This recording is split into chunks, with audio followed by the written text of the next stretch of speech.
Hello everyone, this is Tyler Harry again. In the last video we discussed ways to find language aims in the textbook from your school, and today we're going to talk about how to create materials from the language aims in your textbook. As a quick review, we'll look at the title page of the chapter that we want to focus on. So for this, we're going to focus on Lesson 1, Everything is New. The first question I'm going to ask myself is, how is this relevant to the language that I need to teach? Again, on the title page, you see the language is, how are you doing? And I'm good. So again, we need to know exactly what kind of language we're dealing with. In this, we're talking about greetings and feelings, which is important to recognize when we start to build our actual lesson idea. Okay, after looking through the unit or the lesson in its entirety, I see that the title of the lesson has to do with the title of the reading section. And so I say to myself, this is not relevant to what I need to do in order to create my lesson plan or lesson idea. The next question I ask is, how is the title page relevant to my needs? Or in other words, can I use it when I present my actual lesson materials? Okay, after looking at the title page, I see conversations taking place between multiple students, and the word greet and greeting keeps on coming up. And so I can identify that this lesson wants me to focus on greetings, which is also which I've already also found in the actual language aims for the lesson or the unit that we're going to study. The next question we need to ask ourselves is, how much material do I need to create to fill up the time? Now, I teach middle school here in South Korea, and the classes are exactly 45 minutes long. And so I need to understand how much of the materials that I create need to be blended with other materials that I'm expected to teach. Now, we cannot proceed until we first talk to our co-teachers to figure out what they want us to teach. My school in particular wants me to teach from the textbook, and so and they want me to teach the listen and speak portions of the textbook. So I am basically responsible for 4 pages inside of each lesson. And through a conversation with my co-teacher, I found out that they expect me to teach 3 lessons before midterm.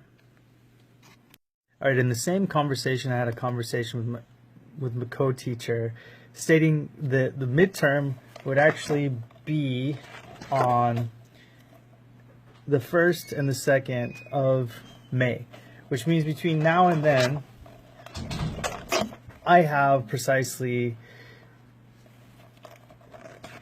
how many weeks? 1, 2, 3, 4, 5, 6. I have 8 weeks between now and then to teach 3 lessons.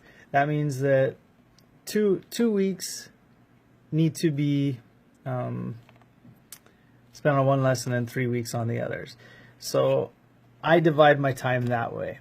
Now, because it's the beginning of the semester and I'll be doing a introduction to myself to my new students, and I'm going to a new school, I also have to think about how am I going to prioritize my time.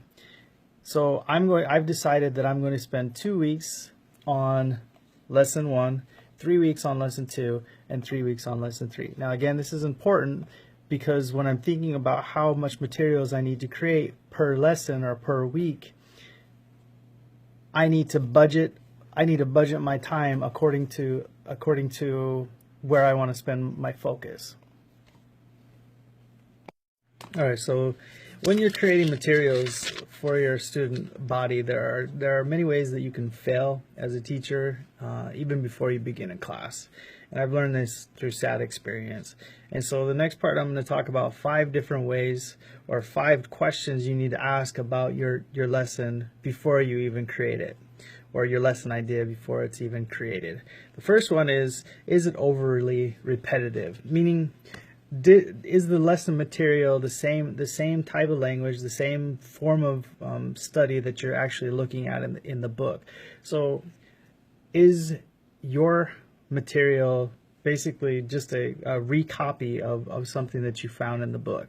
If it is, then you might as well come up with a different idea, or just simply use the actual teacher guide that comes with the books, which you can ask your co-teacher for.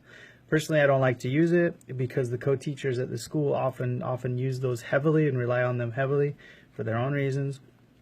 So I like to create my own materials, which makes it easier for me and easier for them. So then we're not doing the same thing unknowingly. The second question I ask myself is, does it add and expand the language available in the text in an interesting and culturally relevant way? Meaning, will the students like it? Or will the students even care about the language or what I'm presenting to them? Can they use it in their life? Can they apply the things that they're doing every day to it? So one thing that the students like around here is, well, many students all over the world, for that matter, are really into pop culture, and so you try to build that into your lesson in some way. Now, the third question I ask is the style of material or the activity that made in such a way that the students can have some sort of familiarity with it, meaning are they activities that the students have done or have participated in before? It's very important, because if you have to spend too much time explaining how an activity works or how a material works, you'll lose a lot of interest from your student population, and it can snowball from there. It can just turn really bad really fast. Okay, the next question that I ask myself is also linked to number 3. It is it overly complicated? Meaning, am I going to have to explain myself over and over and over again to the students in order for them to move from point A to point B to point C? I want to take away as much complications as I can, just so that the students can understand and interact with the materials and be able to get to the point that I want them to in the time that I have allotted to me. And then lastly, does it match the language aims or the language abilities, or is it slightly beyond the level of my current student population? You don't want to spend a bunch of time having to have students look up words because nobody in the classroom knows how to translate it, or the teacher, your co-teacher, which is often responsible for doing a lot of the translation work, is going to be overly busy running around trying to figure it out from student to student to student. You want to be able to rely on, at the very most, not always, but for the most part, student experts that'll be in the classroom that have a little more advanced vocabulary levels, maybe some students that study TOEFL at their local hagwon. But not every class, you can't always guarantee that every classroom is going to be filled with those type of kids. So you don't want to push them too hard, because again, you're trying to keep them interested in what they're trying to do. Even if you've checked all the boxes and everything's interesting and everything is fun, after a while, if they can't understand what they're doing, or they're not going to understand why they're doing it, and it'll just become frustrating, and the students will begin to disengage.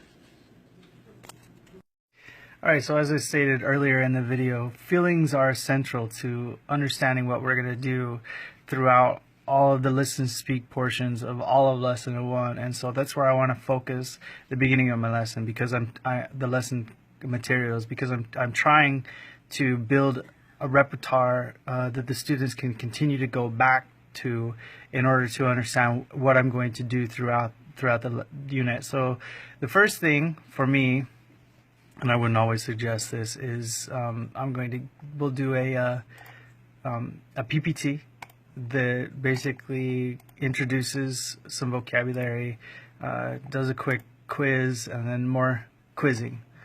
Then, as I stated, I'm going to tie it to some sort of cultural background, or make it relative to their lives. So if you're unaware, cacao talk is a really big thing here in South Korea, and these cacao emoticons are pretty fun. I've used this type of lesson in the past before with relative success, so that I know that it's successful and easy for the same type of student population. So again, I'm introducing a concept about feelings, and we can continue to look at these individually and the type of emotion that is attached to these images. The next thing I would have the students do is look at this particular material, and as you can see, it says translate into English. Now if we do direct translation, it doesn't always work out, so it's important that I have the students understand exactly what it is that I want from them. So I don't tell them to do direct translation. I would tell them to, again, translate it to the word that is most commonly associated, the emotion that's most commonly associated with the actual image. And all of this is so we can get to the final activity after I've gone through the book and gone through the PPT and had them go through that, where they would actually create their own emoticons according to these different emotions that that they want. And again, this all ties back to things that they might be interested in. Now, you can't get as a side, you can't get overly upset if students that aren't good at drawing don't want to spend a bunch of time drawing.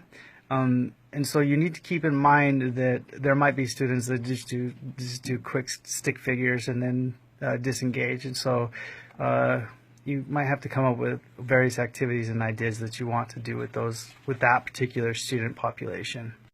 Okay, last, you can do it however you like. It's your world, but for me personally, I like to create a portfolio for each of the schools that I teach at. This school is particularly called Yongsong Middle School. And as I said, it's new to me, so I'm only teaching first and second grade at this school, and so I would create folders for each group of students that I teach, and then expand it out from there. So this is lesson 1, and I'm focusing on feelings, and so I'm going to want to save all of the materials here, so it's easy to access. Again, this is the way that I like to file my ideas and my concepts and the work that I create. And I like to label it like this, because in case I have to use it at a different location or somewhere else in the future, I just can type in the actual language aim, and then it's not like lesson 1 or lesson 2 or anything like that. I hope my explanation of the process that I go through didn't seem oversimplified. One thing to keep in mind is that I've been doing this for over 6 years now, and then I was trained to do this as well in both my undergraduate and my graduate studies. And so a lot of this is going to come a lot easier to me. Something that I'll cover in the future, I'm not sure when, but in the future, is how to adapt materials from fan materials online, which is something some of you may be more interested in than actually starting from scratch and creating your own materials. If you disagree with anything that I have to say here, or you have anything to add, you can comment. I'm okay. I'm open to criticism, and sorry for the shoddy work as far as the videography goes. I'll never produce a lovely video. It'll always be skewed, but hopefully the information is sound. Thanks. Take care.